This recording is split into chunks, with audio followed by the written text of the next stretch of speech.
Chegamos na data FIFA, enquanto o Brasil faz amistosos, a gente vai passar também pelo futebol europeu, porque tem seleção que pode se classificar para a Copa do Mundo, enquanto o Ancelotti pensa o que vai ser a seleção brasileira, e a gente vai passar um pouquinho também pela história do futebol. Está começando agora o Na Cara do Gol.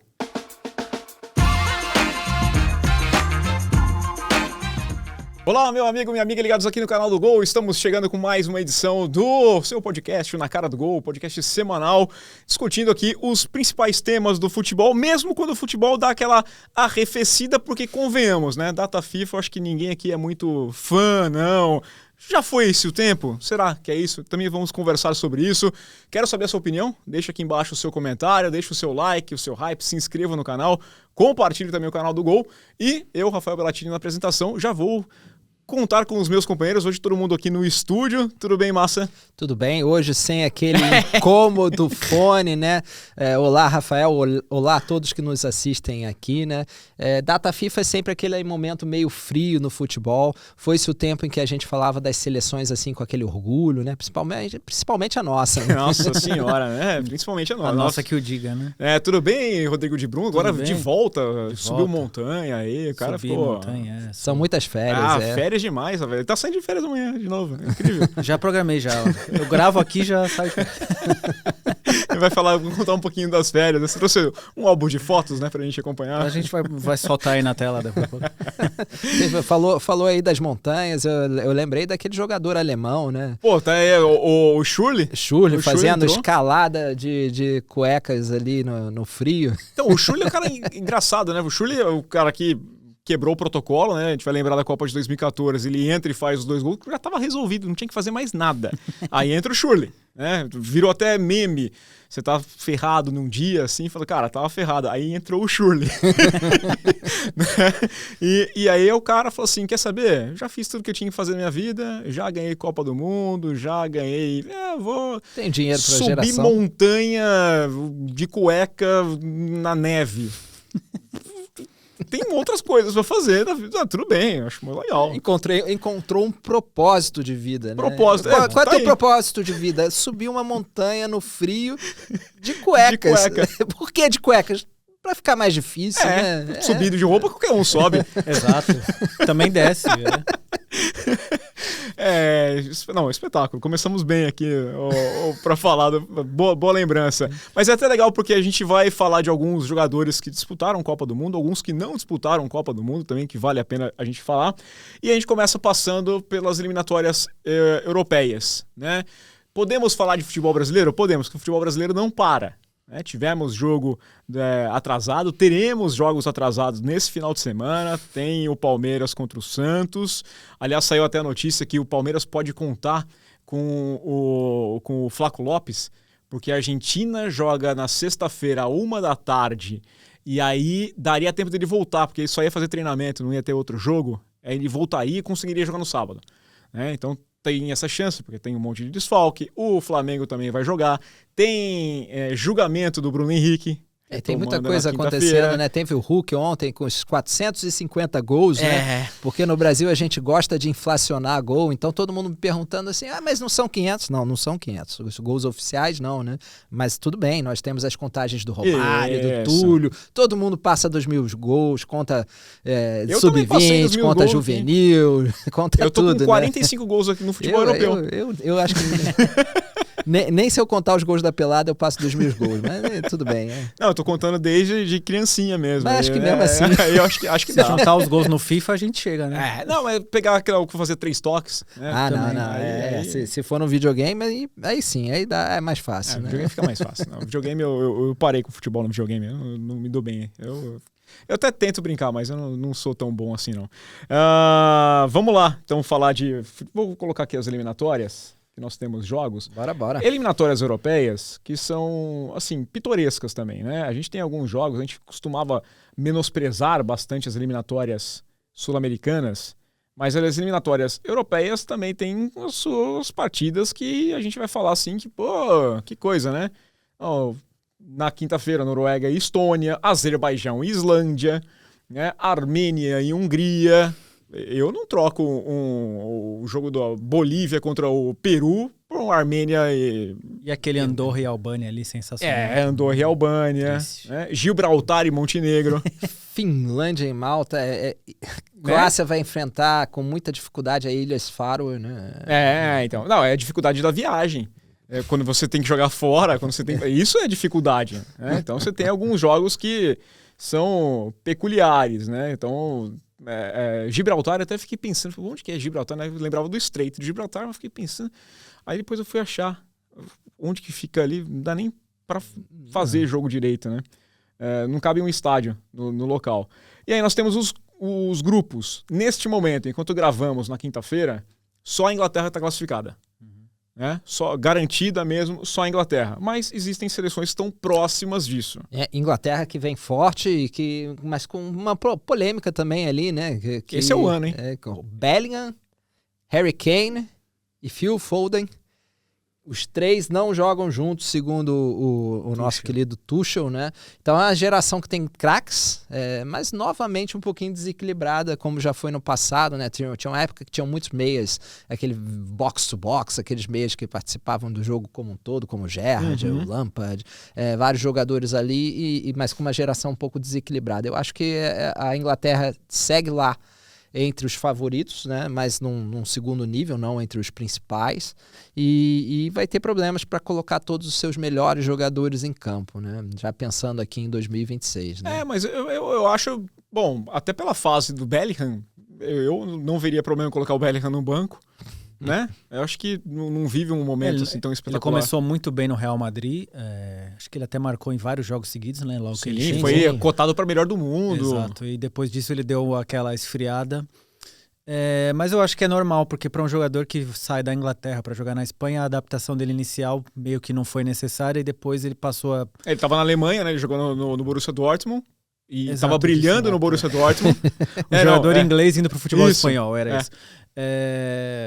Mas enfim, acho que o Real Madrid como um todo também ali teve aquela fase um pouco mais complicada.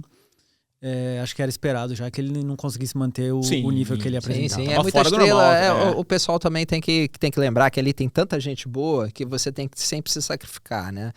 O Bellingham teve o melhor momento quando ele era o cara que estava ali para resolver, porque faltava gente, tinha lesão, ele jogou ali mais de falso 9, e acho que por isso que o Tuchel pensa muito nele quando fala Harry Kane e Bellingham na mesma frase, parece que estamos falando de jogadores muito diferentes, né?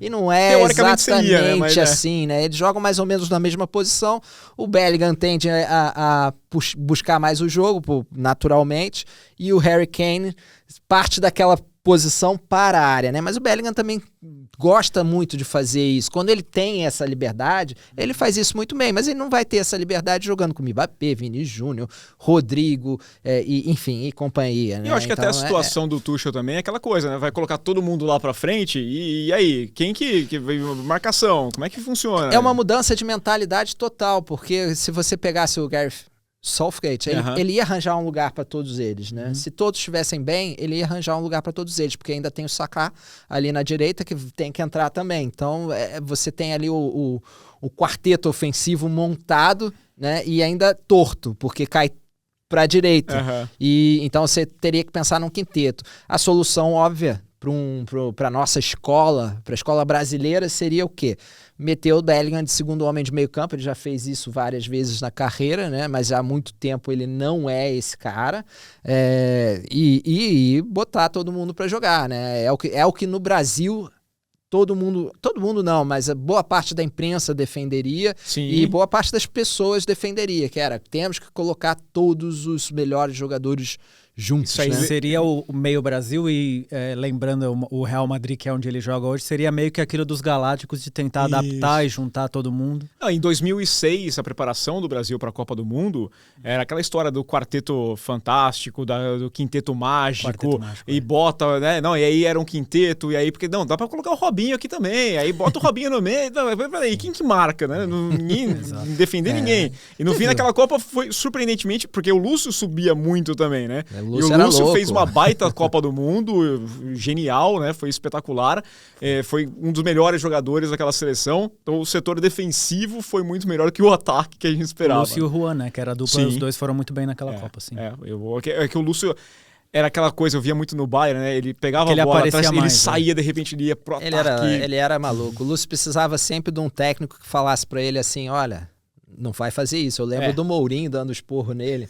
Se você subir além do meio campo, você não joga mais comigo, né? E aí ele funcionava, porque o Lúcio era ótimo, mas não faltava ali um parafuso. Ele empolgava, né? Ele empolgava ali. Ele tinha os momentos Davi Luiz antes do Davi Luiz. É mesmo. É uma boa lembrança aqui do Davi Luiz. É bom, já que tá falando de seleção brasileira e essa questão da Inglaterra, e é uma questão que todas as seleções de ponta devem passar, que é a questão de como nós vamos encaixar os melhores jogadores. Eu tenho visto umas entrevistas, sempre cortes que me aparecem no Facebook, no Instagram, e do Filipão falando sobre 2002. Agora está mais calmo, ele consegue falar de Romário, consegue falar de Alex, e ele fala claramente, por que você não levou o Alex, né? O Alex era jogador de Copa do Mundo, era jogador dele, né? Era o jogador homem de confiança do Filipão, craque de bola. Por que o Alex não foi? Porque ele tinha já um esquema de jogo, e ele fala isso, eu tinha um esquema de jogo em que eu não precisava mais de um meia atacante, que era aquele meia definidor, porque eu tinha o Rivaldo e tinha outros nomes ali, né?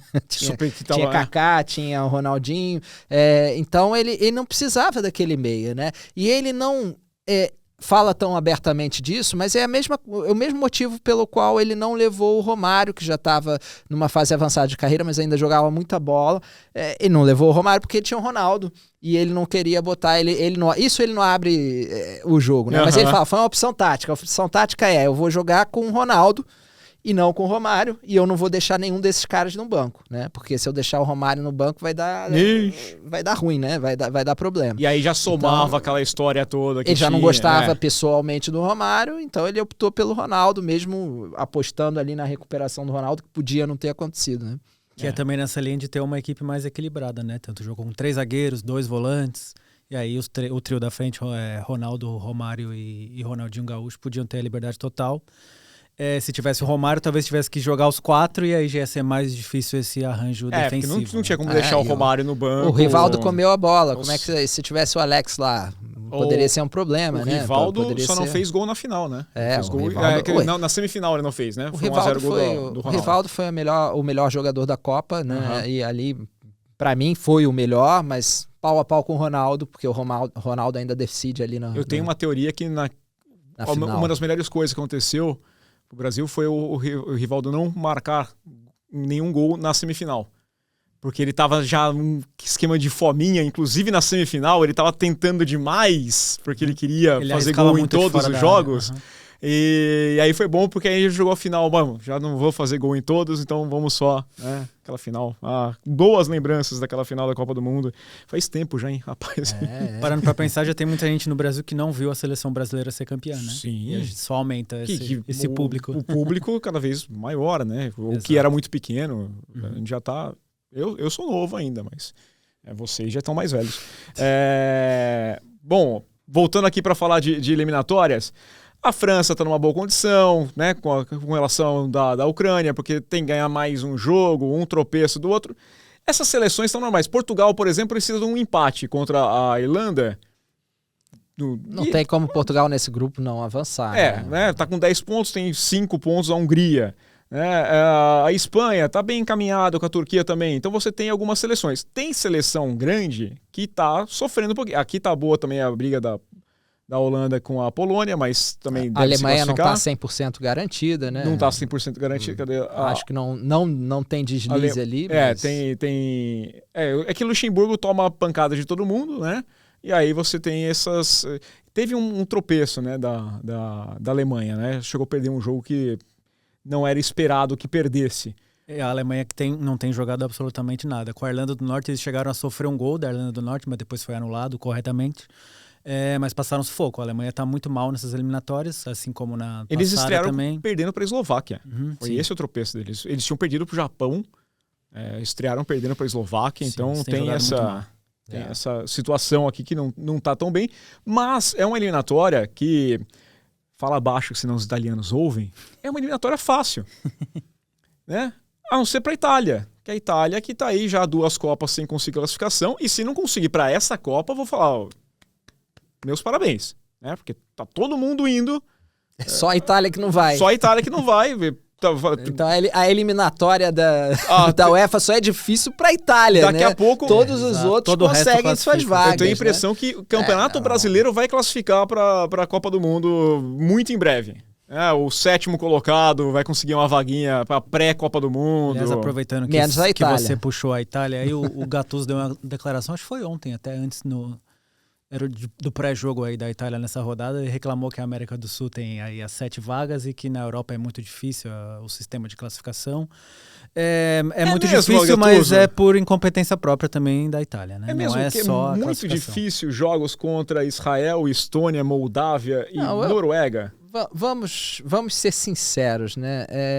O problema ali é que um deslize pode fazer você ficar fora de uma Copa do Mundo, né? Mas você, nessa Copa em específico, é tanta vaga, ainda tem repescagem. A Itália vai para repescagem com Macedônia, com Albânia, com Bósnia, Polônia. Que, aliás, só vendo aqui a Itália foi eliminada pela Macedônia do Norte. Na última vez foi pela Macedônia, né? Então, vamos lá, né? É fácil também. Eu concordo que a América do Sul para essa Copa passou a ser ridículo. Antigamente não era assim tão fácil.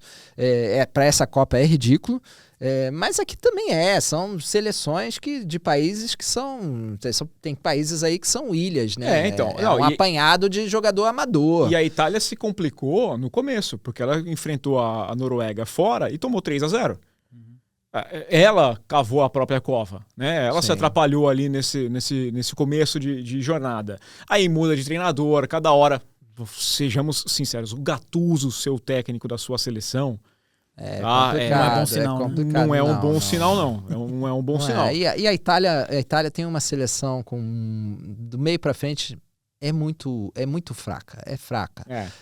Pro nível que a gente espera numa Itália, não é, né? Ela tem bons nomes ainda ali atrás, um meio campo, mas não um meio campo criativo, né? Não tem, né? Se a gente critica a nossa seleção, imagina pro torcedor da Itália, né? Não, você vai pegar Raspadori, o Espósito, são caras que jogadores comuns. Totalmente comuns, né? O Retegui passa a ser o grande cara porque tinha sido artilheiro. Que é argentino, né?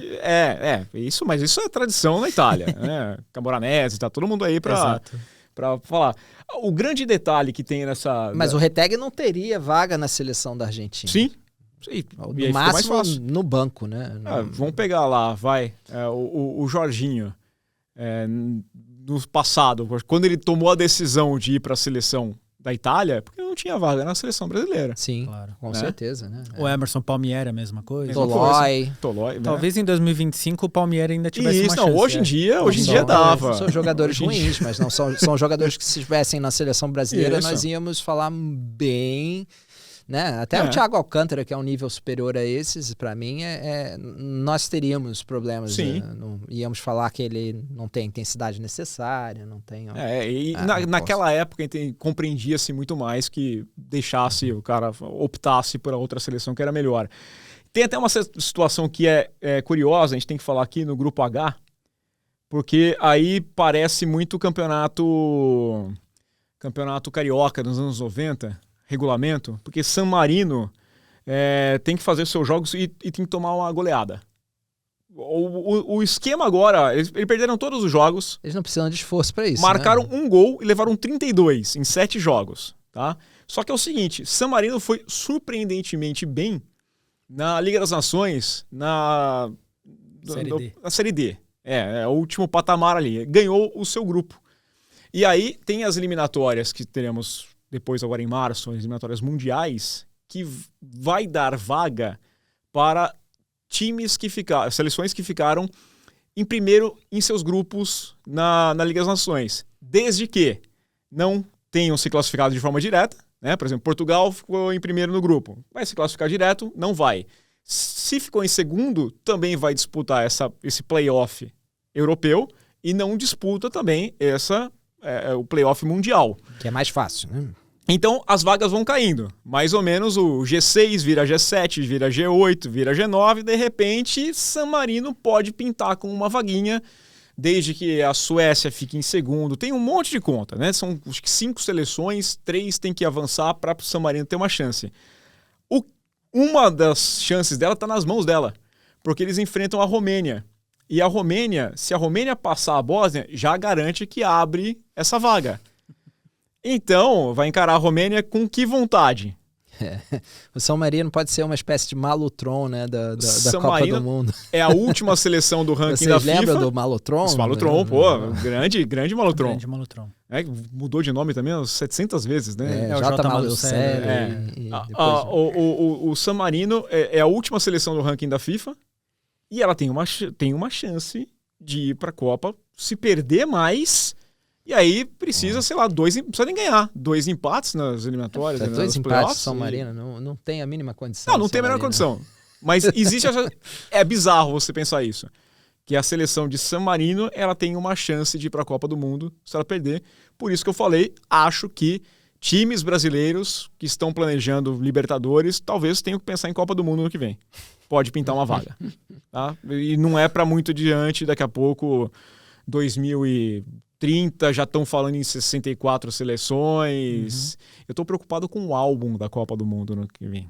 Vai ser difícil, né, de preencher Vai tudo, ser né? difícil, cara. É muita seleção. Eu quase disse o nome da marca aqui. Quem produz o álbum não deve estar muito preocupado, mas quem compra e os pais, principalmente, vão ficar preocupados. Vão gastar um pouquinho mais. Compro e eu sou pai também. Então pronto. Ano passado, tá meu filho... na Copa passada, eu fui montar, né, o álbum, e aí meu filho queria um álbum pra ele, mas ele era muito pequeno.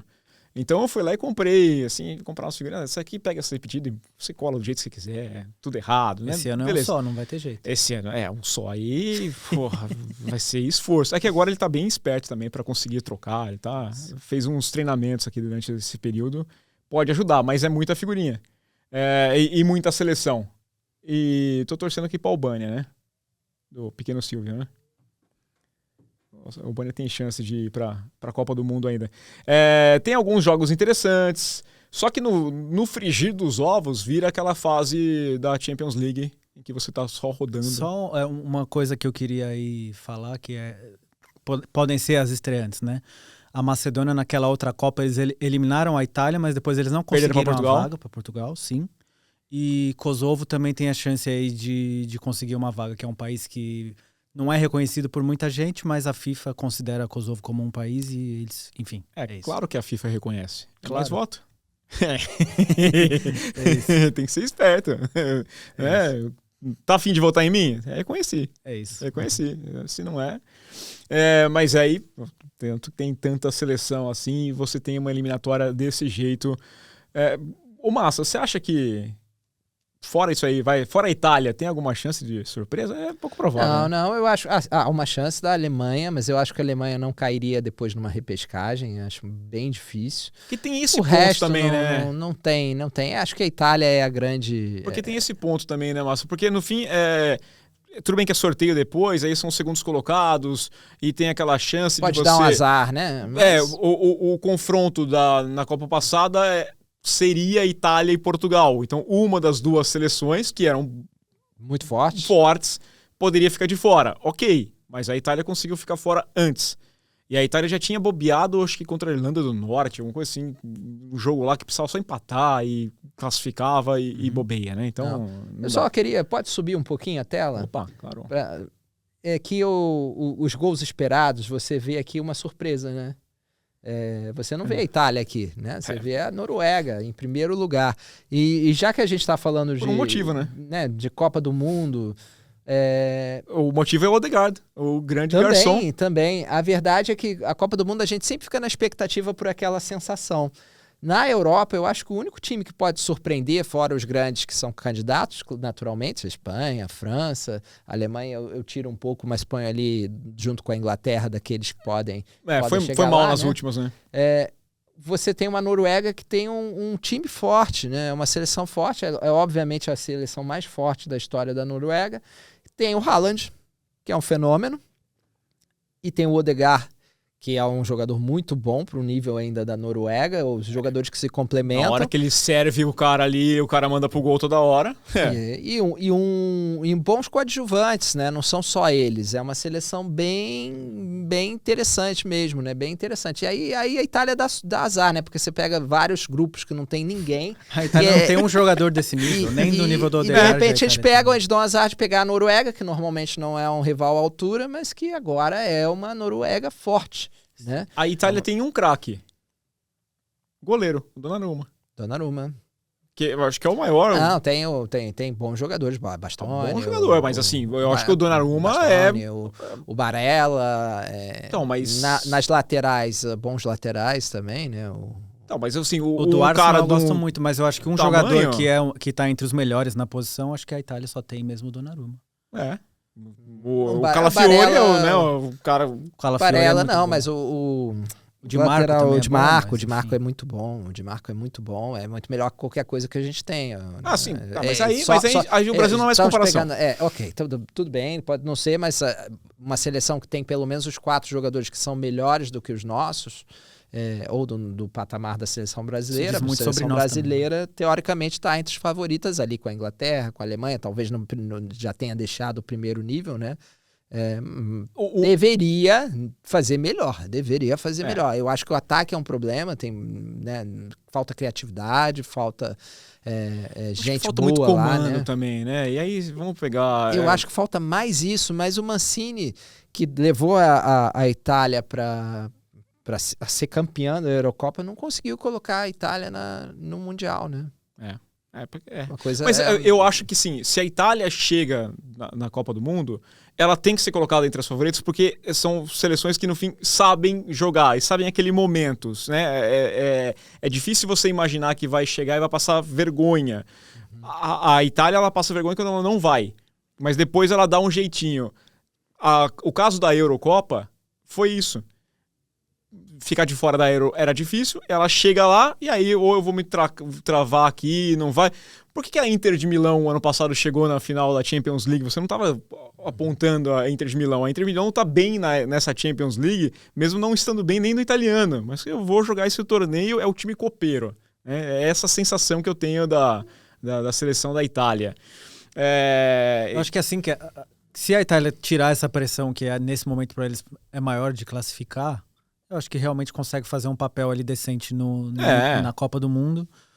Eu acho que eu não colocaria entre os favoritos nem se eles chegarem lá, nem entre os 8, bem dizer. Mas é para chegar nas oitavas de final. E aí depois, o que vier para a Itália nesse momento é totalmente lucro. E vou te dizer, acho que eu sentiria mais falta da Noruega na Copa do Mundo que da Itália, né? Olhando esses nomes assim. Então. Você fala assim, o Haaland não vai para a Copa. Isso seria pior, estranho, sim, né?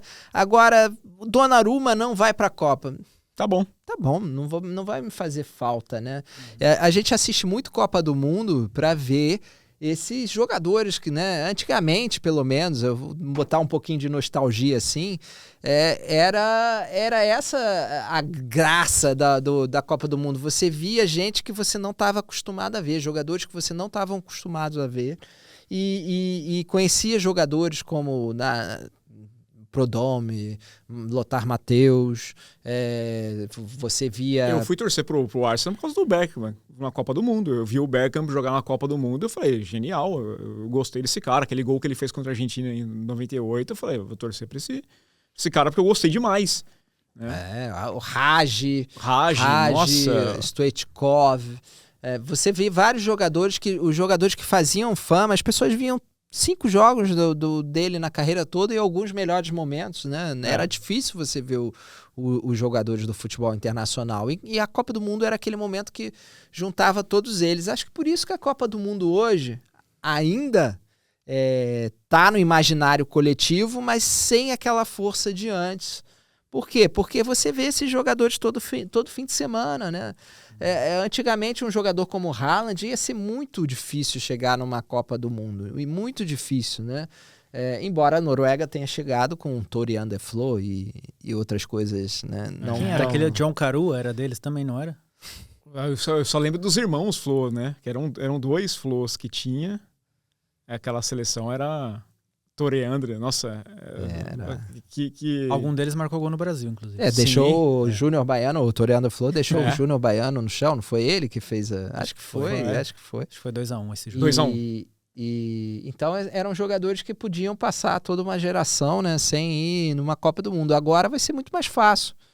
Muito mais fácil. Por isso até que a gente estava conversando, e a ideia foi de conversar nesse programa aqui, sobre jogadores que nunca disputaram uma Copa do Mundo. E eu lembro bastante na Copa passada, que estava todo mundo lamentando que o Haaland não ia disputar. Pô, que absurdo, o Haaland não vai disputar uma Copa do Mundo. E tem vários outros nomes, né? Eu, por um acaso, acabei lembrando, nossa, o Donnarumma também não disputou. Porque... É que isso é tão recente que a gente nem consegue pensar nele. É estranho pensar nesses jogadores. Mas tinha gente que... gente bem melhor que acabou não disputando a Copa do Mundo porque a seleção simplesmente não tinha qualidade o suficiente para chegar lá. Deles que a gente estava lembrando, por exemplo, o Ryan Giggs, que seria o Odegaard do país de Gales, não tinha um centroavante no nível do Haaland. Então ele, enfim, enfiava lá umas bolas, conseguia fazer umas jogadas boas e não tinha quem concluir para gol. Jogador histórico, mais de 1000 jogos na carreira, e o United passou a vida lá no United, um rosto, né? Que você olha o Giggs e você fala United. É isso. E curiosamente quem veio depois dele, que foi o Gareth Bale, esse sim conseguiu ir para uma Copa do Mundo. Eu até acho que eles avançaram para o mata-mata, né? Eu acho que o País de Gales avançou para as oitavas de final, se eu não me engano. Agora não... Naquele ano que ele foi. Eu acho que sim. Vou confirmar. Posso estar enganado, depois a gente vê. Mas isso é uma coisa também que eu acho que era bacana da Copa do Mundo, é que não tinha espaço para todo mundo e que é uma coisa que a FIFA vai conseguir acabar em breve. Com 46 já vai ser cada vez mais raro. Se mudar para 60, então é uma coisa que acaba perdendo ali um pouco do clima de Copa do Mundo, né? De competição, de embate de alto nível. E quem mais que a gente tinha que lembrar aí, que também nunca foi para uma Copa do Mundo? Jorge Weah foi o melhor jogador do mundo. Foi presidente da Libéria, mas nunca conseguiu jogar uma Copa. O cara conseguiu ganhar eleição na Libéria, mas não consegue levar a seleção para a Copa do Mundo. Isso é bom. Não tem como, porque era complicado você imaginar isso aqui. Outros nomes que eu estava pensando aqui, eu lembrei. O Ian Rush nunca jogou uma Copa do Mundo, também um craque do Liverpool. Isso, né? Ian Rush é o maior artilheiro ainda, né? Do Liverpool. Não conseguiu disputar também. Nós falamos aqui do Brasil, Alex, né? Então, mas a gente tá falando assim, a seleção nem chega lá. Sim. Uhum. E era esse privilégio de você conseguir chegar numa Copa do Mundo. Agora, com esse tanto de vaga, fica mais fácil você conseguir chegar lá. Não ser convocado ainda é outra história. O George Best nunca jogou Copa do Mundo. George Best nunca jogou uma Copa do Mundo, sim. Um que é engraçado também é o Ibra, né? Que a Suécia tava... Mas o Ibra jogou, né? Jogou mais de uma até. Jogou no... Ibrahimovic jogou, acho que... País de Gales foi eliminado, 2002. Tá? Foi na primeira fase. Foi na primeira? Foi na primeira fase. Isso aí. Eles conseguiram só um empate. 2 derrotas. É isso aí. Mas o Ibra não foi quando era o Ibra, né? Quando, ele foi pra Copa do Mundo, ele ainda não era aquele cara, né? Ainda não era aquele cara. E quando ele era aquele cara, a Suécia não ia, né? E aí, então, é engraçado porque a gente tá vendo a Suécia de novo complicada, você tendo jogadores como caramba, me fugiu o nome do jogador do Arsenal. Oi, caramba. O Gyökeres, né? E o que foi comprado agora... Nossa, a cabeça tá... é muito nome. Foi comprado agora pelo Liverpool lá, além do Gyökeres, o Isaac. O Isaac, né? São dois jogadores, o mais caro da história da Premier League e um atacante que fez mais gol do que jogo. Mais de 100 gols em 2 anos e não está conseguindo uma vaga na Copa do Mundo ainda. Né? Mesmo assim, são caras que eu acho até que mereciam estar... Mas em compensação, a gente vai ver, por exemplo, Cabo Verde, né? Acho que a intenção da Copa do Mundo é muito essa, né? É internacionalizar, mas vai ter um primeiro... Mas é questão de voto. O problema de novo, essa história de voto. Acho que não é só voto, é questão de tentar mobilizar, por exemplo, outros países, né? De menores. Mas é política. Com certeza. A ideia... não é só política, é dinheiro bonito, também, é muito bonito. É muito bonito. Política e dinheiro, né? Eu tô querendo... Eu não acho bonito, não. Né? Não, eu acho muito bonito. Se eu for vender... Não, o discurso é bonito. O discurso eu vou vender, olha só, todo mundo vai poder participar, fica popular, porque o mundo inteiro vai ter a chance. Me lembra nas Olimpíadas, quando eles fizeram, foi na Austrália, o Eric Moussambani, aquele atleta da natação que não tinha uma piscina olímpica no país. Né? E levaram o cara pra lá e não conseguia nadar, né? E ficou só isso. A gente fala assim, pô, valeu? O que ajudou? Né? Então ele é uma imagem olímpica, tem essa coisa, mas no fundo, não adiantou nada. Então eu não sei até que ponto que vai ajudar uma seleção dessa ir para uma Copa do Mundo. Legal, a empolgação toda. Vai disputar a Copa, aí vai lá e toma 8-0 de alguém e você fala, tá. Ok, veio fazer turismo, né? Pro país legal, pô, mas pro torneio em si. Foi um pouco o que aconteceu com a Champions League mesmo. Né? E a Libertadores da América a mesma coisa. Você começa a inflar, porque aí você vai garantindo mais votos da federação aqui, ajuda lá. Então entra muito essa parte da política para garantir que tenha mais. E aí cai a qualidade. Eu tô confuso ainda com o modo de disputa da Copa do Mundo. Não gosto dessa ideia de sorteio que vai ter da Copa do Mundo também. E time do pote A e o encontro 3 parece Libertadores usando, né? Pouco tempo atrás, mas agora nem a Libertadores mais faz. Pois é, eu acho estranho que o mundo do futebol... A gente criticava muito os formatos do dirigente brasileiro, né? As federações do Brasil, porque a gente inventava cada coisa mais mirabolante que a outra, né? Não só no Brasil, mas na América do Sul como um todo. E falava assim, poxa, lá na Europa é que é bom, né? Olha lá como é que é organizado, como tem um padrão, como a gente sabe o que vai acontecer. Mudou, já não é mais assim, né? Parece que o mundo pegou o pior dos modelos e começa a copiar. Essa Copa do Mundo inchada é uma Copa do Mundo que não agrada a ninguém, né? A ninguém. E o pior é quando você vai ver, e aí eu acho que o Gattuso tem uma certa razão, a Copa do Mundo inchada, e a Itália deu o azar de cair num grupo que tinha uma Noruega forte e pode ficar de fora. A melhor Noruega de todos os tempos. E aí? Porque, na verdade, é tão desequilibrado, é tão ruim. Aqui, ó. É tão ruim. Olha só, Suíça, Kosovo, Eslovênia, Suécia, né? São seleções que nenhuma delas... A Suécia faria falta pela... Mas se não for pra Copa do Mundo, também não tem problema. Ninguém vai se importar. Ninguém vai se importar. Não vou chorar por isso, não. Então, eu acho que é uma... Assim, é um absurdo você ter essas seleções e não ter uma Itália, né? Mas, enfim, conquista-se também em campo e... Tem que fazer como, aqui, Áustria, Bósnia e Herzegovina, Romênia, Chipre e San Marino. Também, é outro grupo que você fala, pô, se a Áustria não for pra Copa do Mundo, tá ok. Beleza. Não faz falta alguma. Não faz falta alguma. Desculpa. Desculpa a grande comunidade austríaca que acompanha Brasil, a gente, né? Tem uma comunidade grande. Já fui pra Áustria. A Áustria é linda, adoro a Áustria, né? Mas... Como é que chama aquele empanado lá? É bom, né? O schnitzel. Já comi schnitzel lá. Não, maravilhoso. Muito bom. O que falar então da cerveja austríaca? Maravilhosa, bom também. Curto, gosto da Áustria, bom, mas... Não estou falando de futebol. A geração belga também já passou, né? Se a Bélgica não fosse para a Copa do Mundo, a Macedônia do Norte... Não, mas se a Bélgica não for para a Copa do Mundo, vai a Macedônia do Norte, o País de Gales, o Cazaquistão ou o Liechtenstein? Noruega no lugar e a Itália no outro? Que vá a Bélgica, por favor. Por favor, que vá a Bélgica. Eu prefiro a Bélgica. Eu, por acaso, cresci gostando muito da Bélgica por causa do Pro Home, então eu gostava, assistia muito o Massa mais cedo tirou onda ali, mas a Ilhas Faroé também é a melhor Ilhas Faroé da história. Também tem que respeitar. Tem que respeitar. Aquele Vic, Classic Vic lá da Champions League, tá sempre ali perigando classificar para Champions.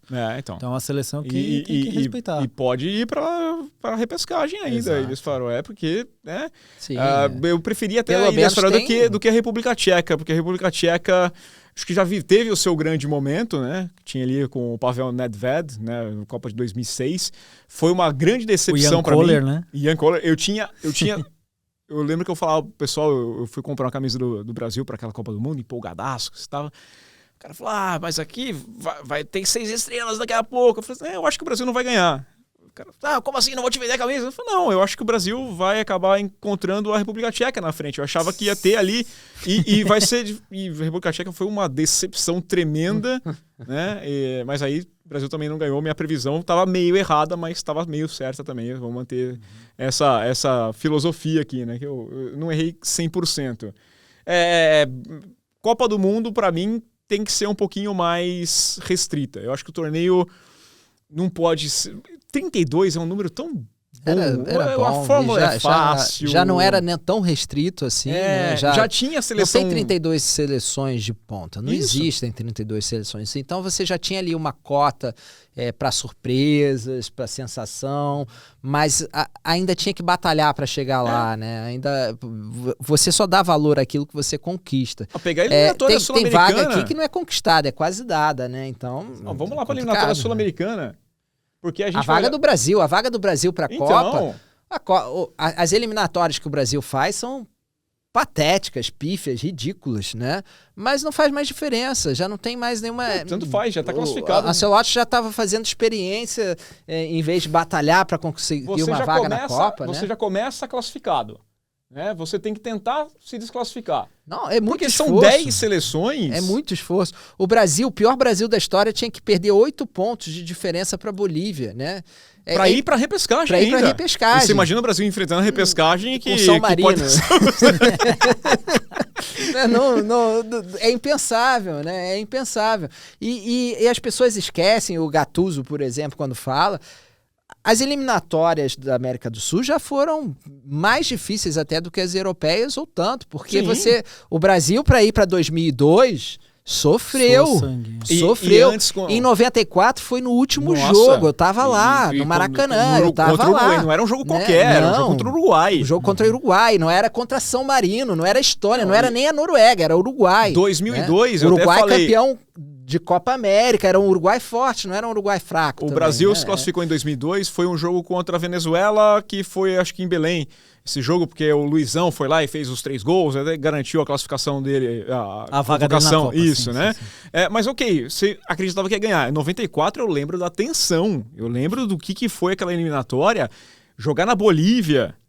É uma coisa, e agora é pior ainda, né? Porque eles tiraram... não, agora ficou comum. A gente vai levar para El Alto, que fica mais... acima de La Paz. Se tem um lugar que é chamado El Alto, na Bolívia... Na Bolívia, ferrou.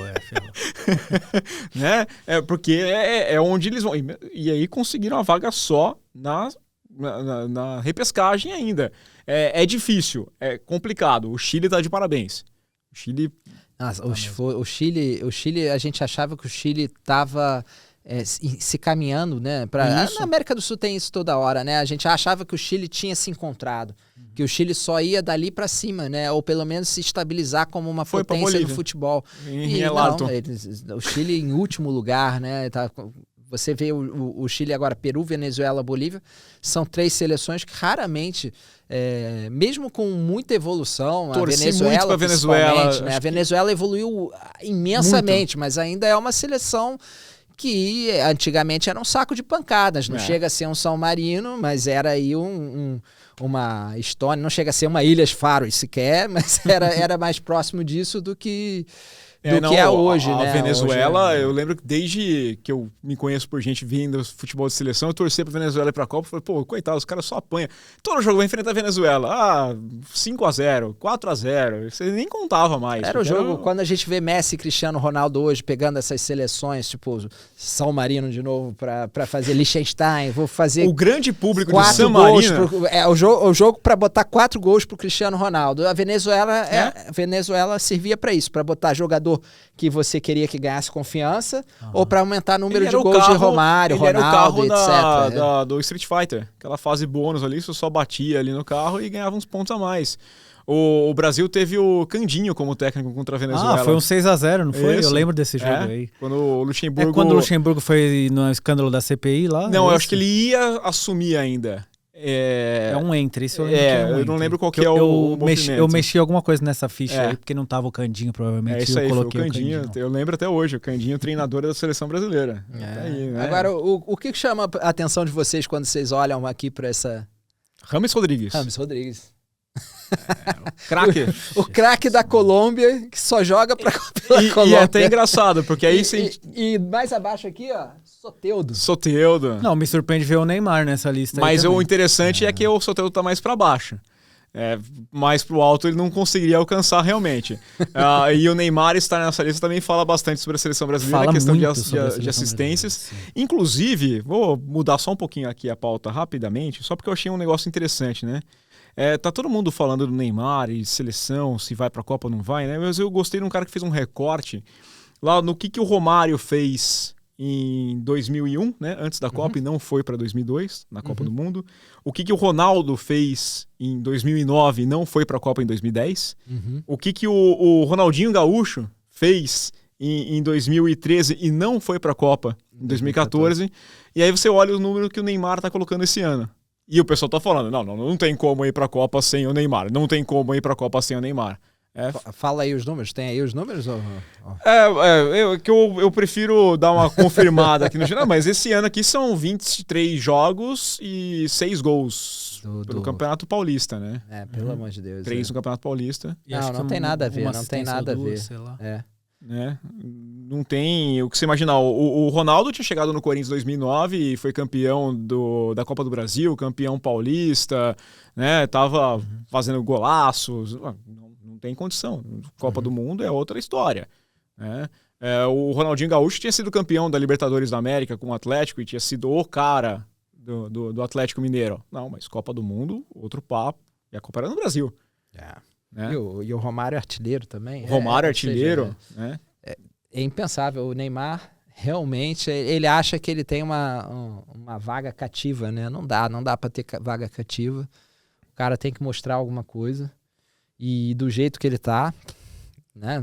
Acho que ninguém quer, né? Acho que a verdade é essa. Cada vez eu vejo menos esse clamor pelo Neymar na seleção brasileira. Até isso ele conseguiu perder. Eu acho que esse ninguém quer que você disse, o mais importante de todos, eu acho que nem ele quer, porque pelo que ele apresenta, pelo que ele se empenha para voltar para a seleção, e pelos chiliques que ele dá ainda, parece que ele não entendeu o que ele precisa fazer para chegar na Copa do Mundo. Os números do Ronaldo Fenômeno estava com 33 anos, em 2009.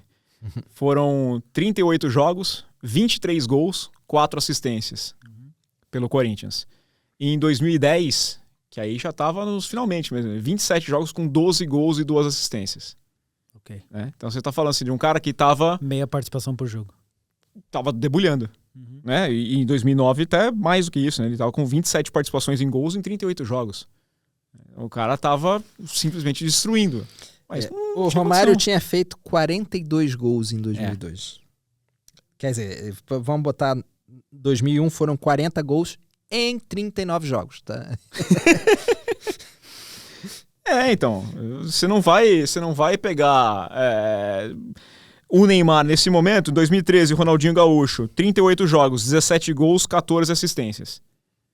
31 participações em gols em 38 jogos. Foi o último grande momento do... Foi o grande, porque ele já estava mal há um tempo também, né? Vamos lá, e ali ele deu uma... Sim, foi bem uma ressurgida, mas, né? Até pensar em Copa das Confederações, ele não vai, não faz parte do grupo, não tem como, né? Não tem a chance de disputar. Eu acho que o Neymar só tem esse problema mesmo dele...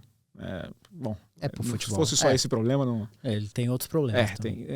Agora ele tá tudo bem. Ele falou que também já vimos Neymar muitas vezes em Copa do Mundo. A Copa do Mundo não vai sentir grande falta dele. Tá ótimo. Não aqui, vai tá? sentir grande falta. E você falou ali esse caso do... Eu ia falar do Depay, né? Depay é o vice-artilheiro das eliminatórias europeias. Tem 7 gols. Tá atrás apenas do Haaland. E virou o maior artilheiro da Holanda na história, né? Maior artilheiro da Holanda. Só estava falando que de jogar no clube, jogar na seleção e não jogar no clube. Eu vou só aproveitar esse teu assunto da Holanda aí. Eu tava dando uma vasculhada maior, né? Geral, assim. E eu fui cair na seleção de Suriname, que também é uma dessas que tá perto de conseguir uma vaga, que vai ser a primeira vez. E que é uma seleção que já cedeu aí muito jogador para a Holanda, né? Que são jogadores que poderiam defender Suriname, mas defenderam a Holanda. É o caso do Seedorf, é o caso, deixa eu ver, Gullit, Rijkaard, quem mais que eu tenho aqui? Ou seja, Kluivert.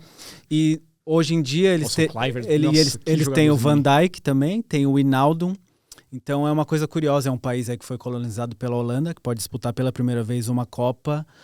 Com craques históricos. E que, se a gente for parar para pensar, teve muitos craques históricos que poderiam ter defendido o Suriname anteriormente. É curioso isso. Eu nunca parei para pensar que Suriname poderia ter sido uma potência um no esquadrão, futebol mundial, né? Um esquadrão, porque... Pegar anos 90, começo dos anos 2000, anos 80, seleções, jogadores espetaculares. Espetaculares, todos. Jogadores e incríveis. ainda tem mais aí, que eu deixei separado só os principais. Esse grupinho aí... Mas só esse grupinho já bastava, acho. Só o Seedorf, né? Nossa, né? Eu gostava de ver o Kleber Edgar Davids também. Edgar Davids. E são jogadores mais ou menos que conviveram juntos, Isso. pelo menos, alguns da mesma geração, outros... Sim. Ou seja, dava para ter colocado boa parte desses jogadores juntos em algum momento da história e formariam um timaço, né? Imagina um timaço que não seria. O Seedorf é um dos jogadores mais fantásticos. É holandês, né? O treinador do Suriname. É Stanley Menz o nome dele. Eu confesso que eu não lembrava dele, mas ele teve no plantel da Holanda na Copa de 90. Como eu sou jovem, eu não... na Copa de 90 já não é muito a minha lembrança. Eu já não posso dizer. Copa de 90 eu tenho alguns flashes só, assim. A Copa de 90 foi a primeira que eu vi com recordações mais vívidas, assim, né? Eu tenho lembrança da final. O primeiro trauma de seleção brasileira, porque é aquele jogo contra a Argentina, as bolas na trave, foi um jogo que as pessoas não lembram, aquela seleção não era tão ruim quanto muita gente lembra, né? Era uma seleção que tinha um potencial imenso, inclusive, né? Era treinada de um jeito estranho, né? Tinha o Lazzaroni não era... E o jogo contra a Argentina foi um jogo... Mas tinha um vocabulário maravilhoso no Lazzaroni, né? Como foi contra a Bélgica, como foi contra a Croácia, eram jogos que a gente podia ganhar. Futebol acontece, gente, também, não é... E aí depois ficou marcado, né? Depois ficou marcado, o Dunga virou Mas é o problema que nós temos muitas vezes de taxar e jogar, e personalizar muito derrota, né? Sempre tem um jogador que acaba ficando com a cara da derrota, e esse cara ele passa a ser execrado pro resto da vida por isso. Então, quando você vai falar que perdeu a Copa de 2006, o Roberto Carlos está arrumando meião. Essa é a mais... A gente tinha um quarteto que pesava 400 quilos no ataque e a culpa é do Roberto Carlos. E é o seguinte, o Henry com 1,90m dentro da área, com o Roberto Carlos que tem que marcar ele? Não é. Porque inclusive em 98, quando perdeu aquele jogo antes da final, o Dinamarca, que a gente estava conversando, né, ele falou, eram as bicicletas do Roberto Carlos. O Roberto Carlos já vinha pedindo para ser o vilão, né, porque ele tinha tentado uma bicicleta, e aí perdeu, e virou um lateral, e aí vira um lateral, e aí é o problema. O cara foi cobrar um lateral, e do lateral saiu o gol. Então ele que errou. Toda a Copa tem. Então foi o Felipe Melo, todo Mundial tem ali o Thiago Silva. Porque chorou. Não é nem porque jogou. Ele não jogou. Ele não jogou. Ele não falhou nem nada. Ele estava na seleção dos melhores da Copa. Isso. Mas ele chorou. Enquanto o Davi Luiz, porque tinha feito aquele gol de falta no jogo que estava resolvido, saiu até com uma grande... O pessoal gostando dele. Pra galera, Isso, eu queria dar alegria pro meu povo. Enquanto chorava também. Eu adoro esse momento, porque eu fico lembrando sempre... Eu gosto do Davi Luiz como o falha de cobertura, eu lembro sempre do craque Daniel falando, eu não sou o povo desse rapaz. É só o que eu consigo lembrar. Mas tem vários, né, caras que acabam sendo... de 90 mesmo o Dunga ficou marcado porque não quebrou o Maradona no lance. E era o Dunga. E tão simples, né? Parar o Maradona é tão tranquilo. E porque ele não quebrou o Maradona, ele só ia parar com o vermelho ali, né? Ou seja, não faz sentido. E ele era um dos muitos que estavam ali. Num jogo com bolas na trave, ou seja, que a gente podia ter marcado mais gols ali. E tem esse porém também, né? Gol perdido, às vezes, acaba passando. E aí, quando toma um gol, aí a culpa é de quem tomou o gol. E o tanto de gol que perdeu antes? E o que não fez ali? Então, por que o Brasil estava lá contra a Croácia, estava no campo de ataque? O resto do jogo, olha o resto do jogo, não é só aquela questão. E o pessoal tem uma visão que é uma visão muito idílica dos grandes jogadores, como se eles não falhassem, né? O Romário perde um gol na cara do gol na Itália. O Romário, precisava de 2 lances para fazer um gol. Mas na final contra a Itália, foi o lance que ele errou. Acertou a trave, né?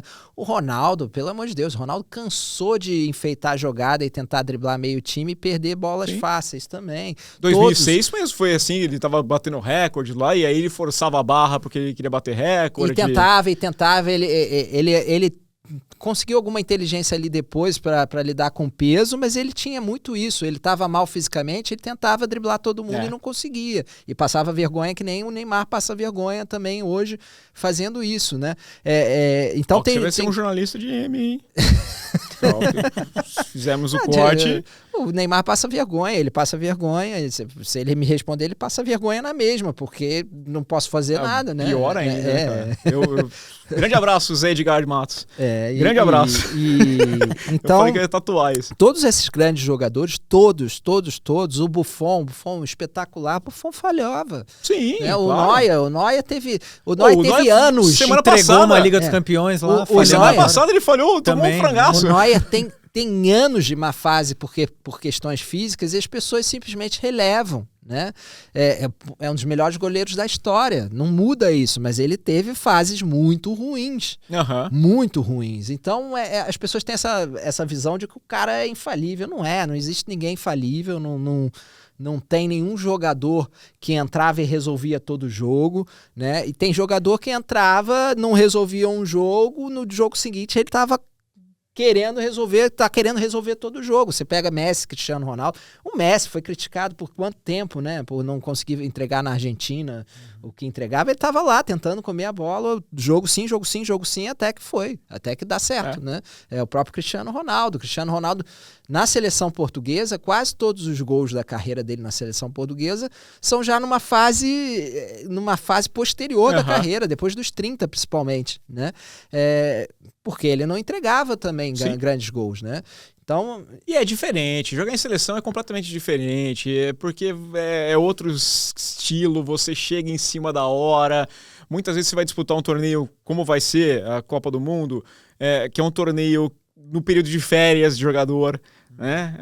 Ainda mais com os jogadores agora mais no futebol europeu, seria a hora das férias. E o calendário só aumenta, além de tudo, né? O calendário só aumenta, então você já não tem o cara naquele melhor momento de todos. Eu só sei uma coisa, eu tenho saudade de criticar o Roberto Carlos, porque a gente agora tem que... agora a gente vai criticar quem, né? Se eu soubesse a gente não sabe nem o nome quase de quem vai jogar. O Dunga em 98, eu lembro que no terceiro jogo, inclusive, né, os 2 primeiros jogos pegaram no pé dele porque ele falava demais. Porque ele tá dando bronca o tempo inteiro, o jogo inteiro você vê lá o Dunga dando bronca, aí no terceiro jogo contra a Dinamarca ele ficou quieto. Não vou falar nada. Aí o Brasil perdeu. Não, volta a falar, Dunga. Volta. Gente, deixa os caras jogar bola. Pelo amor, sabe, criar algumas narrativas que não precisa, criar alguns dramas, exagerar em alguns outros momentos e é tão bobo, né? Algum tipo de cobertura. Não estou falando que é a imprensa incompleta. Claro. É parte, não existe essa massa que muita gente fala. Se vocês da imprensa não falam isso, se fosse todo mundo a mesma coisa. Uma mente coletiva, né? Então, uma coisa de ficção científica. Tem tanta gente que eu não gosto também e fala, esse cara aí, né? É assim que funciona. Voltando a falar de jogadores históricos que não defenderam, a gente até citou o Rush, dos maiores jogadores da história do Liverpool que não jogou a Copa do Mundo. O Barcelona e o Real Madrid têm alguns dos seus maiores jogadores, né? O Kubala, nunca jogou Copa do Mundo. E o Di Stefano. Pois é. O Di Stefano não jogou Copa do Mundo também. E o Di Stefano jogou pela seleção... 700 seleções, né? Onde ele passava, ele jogava. Ele tava lá, ele jogava na seleção espanhola, na seleção... Ele não jogou Copa do Mundo. Eu lembro sempre do Jorge Weah, né? Porque é o melhor do mundo, um jogador que foi o melhor do mundo, jogava pela Libéria e não teria como jogar. Hoje em dia, talvez a gente vê esse Jorge Weah jogando uma Copa do Mundo, talvez, porque se pode uma seleção de Cabo Verde, né? Que vai ser até... Vamos lá, vai ser bom ver Cabo Verde jogar. Vai ser legal, é bom. Interessante, né? Poderia estar lá numa Copa do Mundo, mas é um jogador que foi melhor do mundo e não foi para uma Copa do Mundo, né? E você tem ainda a gente teve essa declaração que causou alguma polêmica do Cristiano Ronaldo sobre Copa do Mundo, Porque a gente conhecendo o Cristiano Ronaldo, ele falou isso porque ele não ganhou a Copa do Mundo e já está meio que pedindo desculpa por não ganhar a próxima, né? Porque ele tem um ego bastante inflado. Se ele ganhasse a Copa do Mundo e o Messi não ganhasse, imagina como ele ia crescer, né? Então... mas eu concordo em certa parte que é um torneio muito... peculiar, né? É um torneio de 4 em 4 anos. Às vezes você não pega o jogador no auge, né? Tem esse esquema de ser no período das férias, então você teve uma temporada muito complicada ali. O Di Stefano, por exemplo, se não me engano, teve um problema de lesão. E tinha guerra. Ou seja, perdeu várias Copas do Mundo por motivos diferentes. A gente viu o Romário, um dos maiores jogadores da história do Brasil, ele disputou 90 machucado, 94 ele foi o cara, 98 foi cortado, 2002 brigou com o Filipão e não foi. Ou seja, um dos maiores jogadores da história do Brasil só participou a sério de uma Copa do Mundo. Uhum. E a gente fala sempre do Pelé, 3 vezes campeão mundial, mas o Pelé disputou 2 Copas, né? Porque 62 ele não estava lá, ele estava machucado também. Uhum. Eram outros tempos, mas como ele saiu machucado em 66, ele colocou na cabeça dele que nessa Copa ele não ia se machucar e ele ia... Isso aqui vai ser minha última Copa, eu vou levar muito a sério, e chegou naquele Ou seja, topo, ele poderia ter... Vamos dizer que 70 não corresse do jeito que correu, ele poderia ter ganhado a primeira Copa do Mundo de 58 e passado 2 Copas do Mundo lesionado, né? Lesionado. A gente poderia ter o maior jogador da história participando de uma Copa do Mundo. Ganhando quando era garoto, né? E o outro nome que vai indo para os brasileiros que acabaram ficando de fora de Copas por vários motivos, você pode ir para o Evaristo de Macedo. Verdade. Evaristo de Macedo não jogou Copa do Mundo e ele era ídolo no Flamengo, tudo, mas ele foi para o Barcelona numa época em que você já não assistia, você não acompanhava o futebol de lá. Tinha a convocação para a Copa de 58, ele fica de fora do grupo porque ele não estava ali mais próximo, você não tinha o contato, né? Então era um outro momento que tinha. E é um cara que ele é bem quisto no Barcelona e no Real Madrid, né? O Evaristo é um grande nome do futebol brasileiro. Do Heleno também, né? E tem o Heleno, o Heleno que é trazido aí como um dos primeiros pop stars, né, do futebol, principalmente do brasileiro. Ele foi ídolo na década de 40. E não teve Copa do Mundo por conta das guerras. E quando foi chegar ali a convocação para a Copa de 50, ele já estava doente, ele tinha, se não me engano, na época já sífilis, que acabou levando ele a morrer pouco depois, e não tinha condição. Né? Mas era um cara que todo mundo via, talvez tivesse jogado uma Copa do Mundo. Teve jogador como o Friedenreich, que a gente fala tanto, né, o primeiro craque do futebol brasileiro, não jogou porque tinha problema de federação. Jogava numa liga que o pessoal não reconhecia, então não foi. É assim que acontece. E a gente está falando de grupos pequenos. Que agora ainda é maior, cresceu o número de jogadores depois da pandemia ainda, então pode levar mais gente, fica um pouco mais inchado.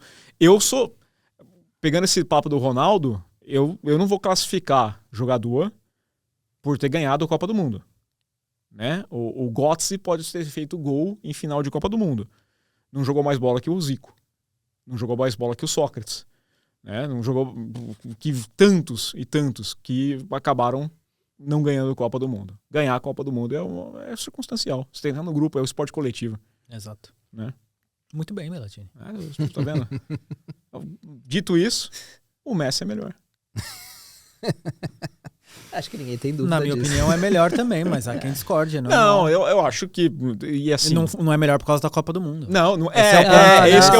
Esse é o ponto. Esse é o ponto. Não é. Acho que o Ronaldo, se tivesse jogado pela seleção da Argentina, talvez tivesse ganhado, ou talvez... Ou não, né? Ou não tivesse ganhado Portugal, porque... Veja só, não acho que Portugal tem uma geração maravilhosa, é até melhor do que a Argentina em muitos...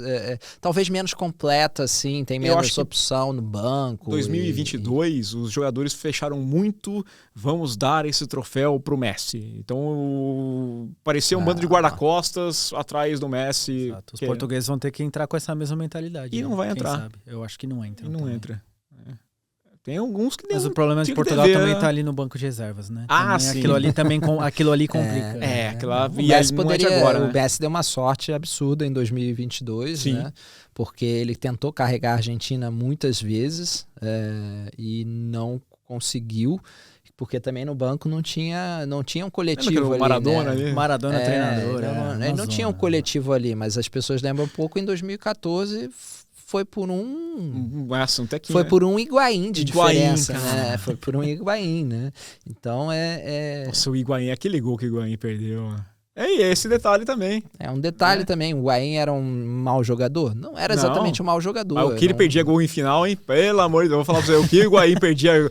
Olha... todas... Acho que até fizeram um levantamento dos gols que ele perdeu em final. Era muita coisa mesmo. Mesmo pelo Real Madrid, é muita coisa. Não era um jogador desse patamar, né? Um zagueiro que tem Copa do Mundo. Mas o Götze também não era. O Otamendi tem Copa do Mundo, o Thiago Silva não tem. Pois é. Só pra gente ficar aqui assim, quem que você quer no seu time? Sem dúvida, não tem nem. Totalmente, claro. Vamos ficar por aqui? Vamos.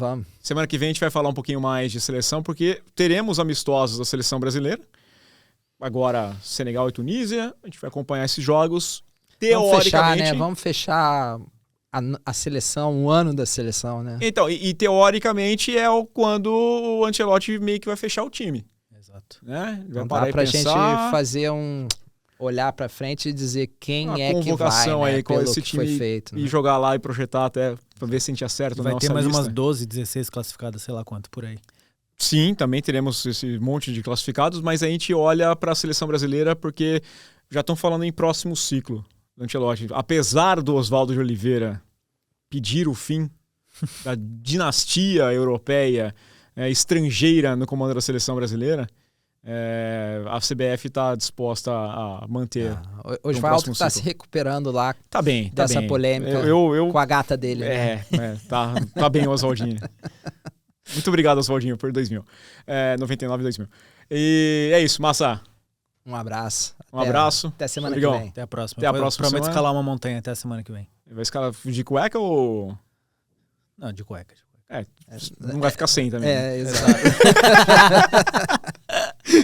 Perguntaram pro Shirley, né? Por que você vai subir de cueca? Ele falou, porque sem ia ficar meio chato, né? Foi isso.